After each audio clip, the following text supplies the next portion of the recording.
അപ്പോൾ പെട്ടെന്ന് ആ സമയത്ത് അച്ഛൻ വരികയും 2 പണിക്കാർ വന്നിട്ടുണ്ടെന്ന് പറഞ്ഞ് അവിടെ നിന്നും പോവാൻ ഒരുങ്ങുകയും ചെയ്യുകയാണ്. അപ്പോൾ അടുത്ത സീനിൽ അന്ന് രാത്രി അച്ഛൻ ആകെപ്പാടെ കള്ളു കുടിച്ച് ലെക്ക് കെട്ട് വരികയാണ്. അപ്പോൾ അങ്ങനെ ആ 2 പണിക്കാർ നമ്മൾ പറഞ്ഞില്ലായിരുന്നു, അപ്പോൾ അവരാണ് പുള്ളിക്കാരനെ ഇത്രയും കുടിപ്പിച്ചിട്ട് ഇപ്പോൾ വീട്ടിൽ കൊണ്ടുവിട്ടത്.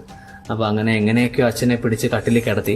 എന്നിട്ട് ആ മകളാകട്ടെ വിഷമിച്ച് കരഞ്ഞുകൊണ്ട് അച്ഛനോട് ചോദിക്കുകയാണ്, ഞാനിവിടെ ഒറ്റയ്ക്കാണെന്നും ഈ രാത്രിയിൽ ഇങ്ങനെ കള്ളു കുടിച്ചിട്ട് വന്നു കഴിഞ്ഞാൽ അത് എന്തൊക്കെയാണ് അതിനുള്ള സംഭവിക്കുന്നതെന്നൊക്കെ അച്ഛനോട് ചോദിച്ചെങ്കിലും അച്ഛന് ആ ഒരു കള്ളുകുടിയുടെ എഫക്റ്റിൽ ഇങ്ങനെ കിടക്കുകയാണ്.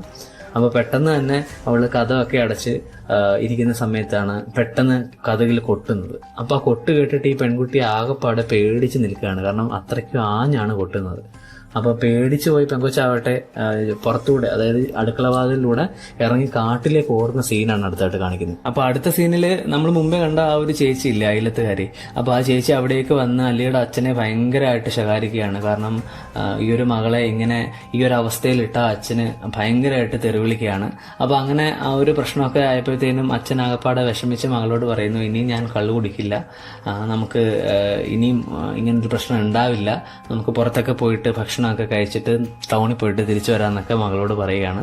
അപ്പോൾ അങ്ങനെ ആ മകളും നോർമലായിട്ട് അവർ രണ്ടുപേരും കൂടി ടൗണിൽ പോയി ഭക്ഷണമൊക്കെ കഴിച്ചിട്ട് സാധനങ്ങളൊക്കെ മേടിച്ച് തിരിച്ചു വരുന്നൊരു കാഴ്ചയാണ് അടുത്ത സീനിൽ കാണിക്കുന്നത്. അങ്ങനെ സംസാരിച്ച് വന്ന വഴിക്കാണ് അച്ഛൻ എന്തോ ഒരു സാധനം വാങ്ങിച്ചിട്ടുണ്ടെന്ന് മകളോട് പറയുന്നത്.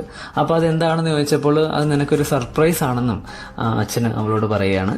അങ്ങനെ അടുത്ത സീനിൽ നമ്മുടെ ആ സ്ത്രീ ആകട്ടെ ഈ അല്ലിയുടെ കൂടെ ആ വീട്ടിൽ ജോലി ചെയ്യുകയാണ്. അപ്പോൾ പെട്ടെന്ന് ഒരു ജീപ്പ് വരുന്നത് അവർ കാണുകയാണ്. അപ്പോൾ ജീപ്പിൽ നമ്മുടെ അല്ലിയുടെ അച്ഛന് കാലിന് എന്തോ പ്രശ്നമായിട്ട് ഡ്രൈവർ ഇങ്ങനെ കൂട്ടിക്കൊണ്ട് വരികയാണ്. അപ്പോൾ സംഭവം എന്താണെന്ന് ചോദിച്ചപ്പോൾ 2 ബൈക്കുകാർ വന്ന് അല്ലിയുടെ അച്ഛനെ ഇടിച്ചിട്ടെന്നൊക്കെ പറയുകയാണ്.